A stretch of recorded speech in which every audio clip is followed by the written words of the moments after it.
Noted for their unique black and white stripes, zebras are the symbol within the rare disease community. They serve as a reminder and an educational tool. After all, rare is more prevalent than you may think.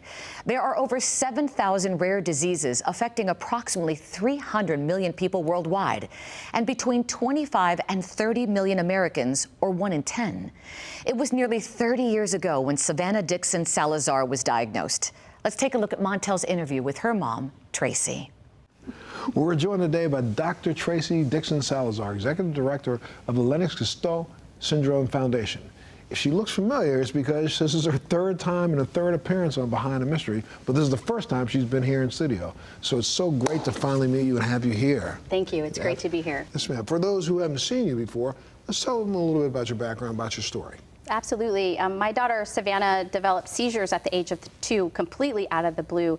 And then that evolved into Lennox-Gastaut Syndrome when she was 5 years old. And it really took us by surprise. And this is what really led me on a 12-year journey where I enrolled in college, got my bachelor's, and then got my PhD in neuroscience. Thank you. Absolutely. And I did a postdoc in neurogenetics. And I just, during this whole journey, I just wanted to be a part of the group of people that were helping to find answers. But back at home, while I was going through this journey, Savannah was still having seizures, hundreds of seizures a day, too many to count. You know, I never really expected this, but during the course of my research, we actually found a treatment when she was 18 years old that really helped her, and it dropped her seizures by a huge number. She's actually going to be 30 this year. Congratulations. No one ever thought that she would live this long, and it's just a miracle in many, many ways. And she's sassy and funny and has a great sense of humor. So now, how long have you worked with the LGS Foundation?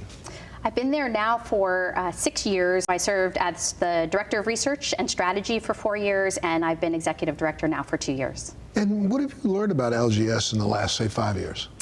The science has gone so fast in the last 5 years. We've learned so much. We used to think LGS was too complicated to study, but now we know that it's a disease that starts as one thing and turns into something else. It starts as seizures, and those seizures are happening when the brain is developing, and then it takes over brain development to create abnormal wiring. And once they have the abnormal wiring, which you can see on the EEG test, every kid with LGS has this abnormal wiring, they don't learn anymore. And this often leads then to severe intellectual disability when they become adults, if they live that long, because they're having so many horrible seizures.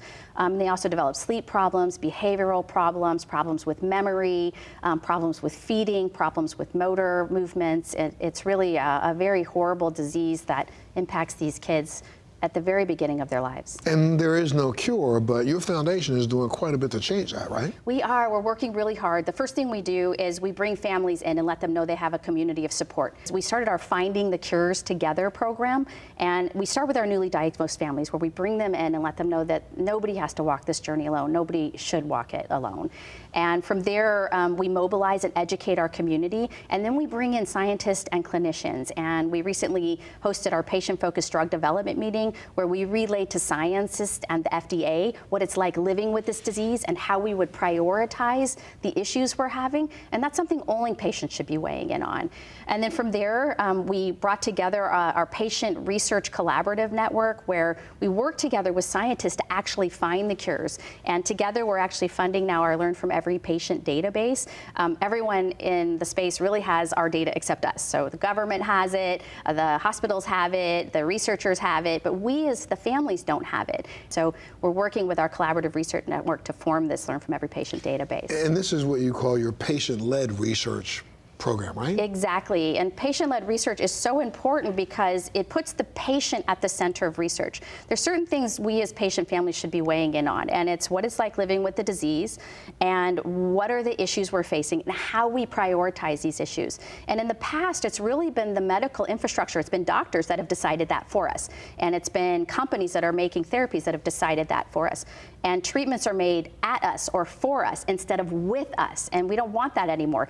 Patient-led research puts the patient in an equal seat at the table with the doctors and the researchers so that we can advance things forward. And this is how we're going to make changes. And so if we want to change things, I think bringing the patient voice in is the only way we're going to do it. This being your third visit to Behind the Mysteries, what has that done for getting the word out to other patients and other families? It's actually been really incredible for our foundation. We've actually now had 66 families that have found us. And these are only the ones that have come in through our channels and have actually checked the box to say that it was through the segment that they saw on TV. When I think about the things that keep me up at night, it's the families that are walking this journey alone. There was no LGS Foundation when we started this. And I remember the first time I met a mom, and then I became supported and empowered and educated. And that really led me on my journey. And that's what we're trying to do now. And so the families that have found us, I mean, I can't put a number on how valuable that is, but they're not walking it alone anymore. And if people wanted to get more information, go ahead and give them the stats. Let them know where to go.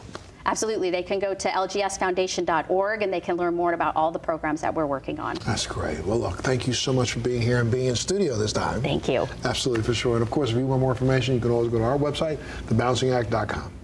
When we come back, a foundation that honors its founder in a big way. But first, let's hear from the co-founder of Behind the Mystery. Every year, we get to highlight Rare Disease Day on Behind the Mystery. And what an honor to be able to really look at, listen to, and hear people that are dealing with rare diseases and celebrate them.